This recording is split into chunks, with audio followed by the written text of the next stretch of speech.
Hello mga ka-uploador! Kumustamos mi amigos? Happy Tuesday! Ngayon ay 10 March 3, 2026. So mga kadoodles, kung napadaan ka sa aking channel at nagustuhan mo yung mga content natin, mga videos about sa Philippine stock market, So subscribe naman mga kadoodles, mga ka-uploador, mga ka-OFW sa Middle East. So, meron tayong mga videos diyan, panoorin lang. Pag nagustuhan, like and subscribe.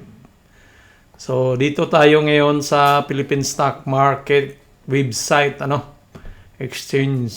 So, medyo nag-up ngayon ang Philippine stock kaysa kahapon. Nag-up siya ng 0.26%. So, nag-6443. So, nangunguna dito si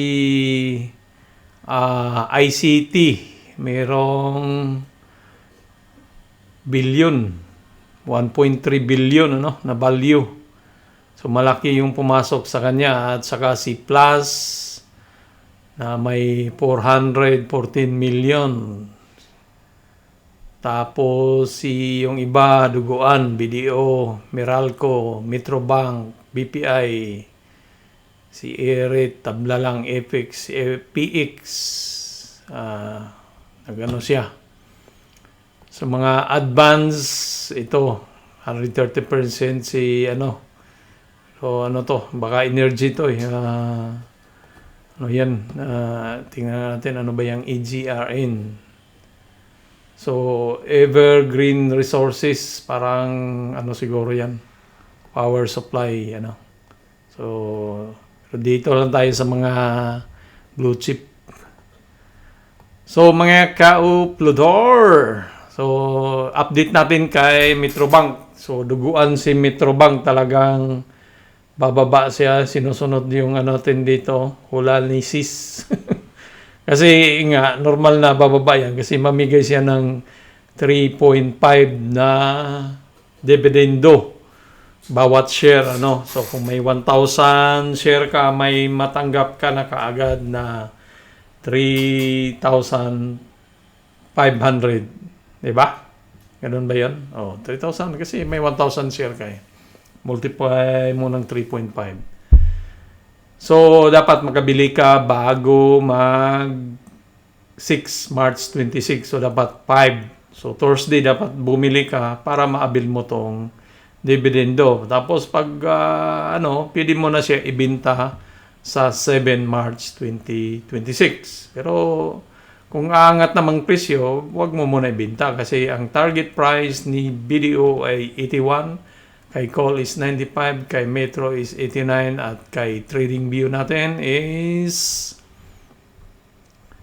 85. So, saan ka pa? Kung dito ka makabuy ngayon, so dito, yan, may 8% pag mahit ang target, So, sa akin, hindi pa ako pumasok kasi hintayin ko muna, baka mag-drop pa to eh. Pa naman ngayon? Tuesday, so may Wednesday at saka may Thursday pa ako. May 2 araw pa ako na So baka bababa pa yan. So bago natin pasukin yan,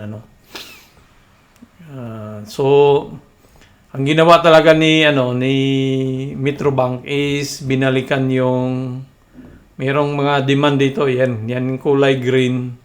Demand yan eh. So maaari talagang balikan yan. So sungkitin niya yan bago siya tataas, kasi may demand yan eh.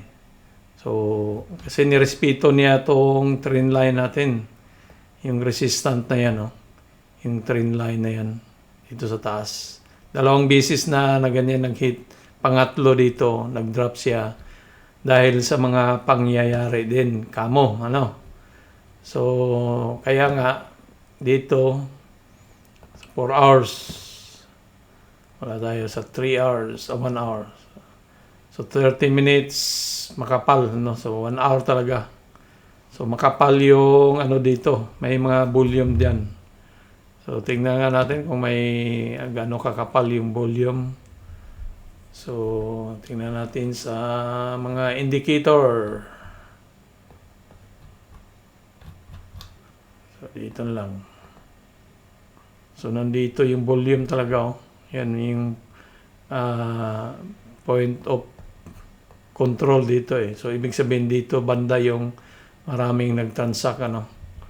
Yan, oh. Dito sa, ano na yan. Ito yung point of control natin. So, nandito maraming nagtransact banda dito. So, kaya, i-liquidate yan ni, Metrobank tong mga nag-stop loss dito or gustong bumili, ano. Na pag dumating dito, buy tayo. So, automatic na yan. Nandito yan, banda. So, pag na-hit yan, so 2 days after, kahit na saan siya mapunta, bibili tayo bago mag 6 para maabil natin to. So, 5. Pinaka-maximum ko mag-buy ngayong Thursday. 5 March 26, bibili ako nitong Metrobank para makabil tayo ng ating itong 3.5, malaking bagay na rin yan. So, at matanggap mo yan sa 26 March 2026. So, yan lang po si Metrobank ang update natin sa kanya.